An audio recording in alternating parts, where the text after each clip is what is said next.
అని జనాలు అంటున్నారు అని ప్రజలు అంటున్నారు.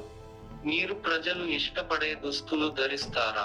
మీరు కూడా ప్రజలకు ఇష్టమైన ఆహారం తింటున్నారా? ప్రజల ఎంపిక సమయంలో మీరు నిద్రపోతున్నారా మరియు మేల్కొంటున్నారా? ప్రజలను అడగడం ద్వారా మీరు మీ జీవితం గురించి నిర్ణయాలు తీసుకుంటారా? మీ ఇంట్లో ప్రజలు నివసిస్తున్నారా? వీటన్నింటిలో మీరే నిర్ణయించుకున్నప్పుడు, అలాంటప్పుడు ఖురాన్ సెక్షన్ ని జడ్జ్ చేస్తున్నప్పుడు మీరు గ్రైండ్ ను ఎందుకు కోల్పోతారు? అంతా మీ ముందు ఉంది, దాగినదేమీ లేదు కదా. అలాంటప్పుడు మీరెందుకు అంత కంగారు పడుతున్నారు? ఇప్పుడు ఎందుకు అంత కంగారు పడుతున్నారు? ఎందుకు ఉన్నాయి?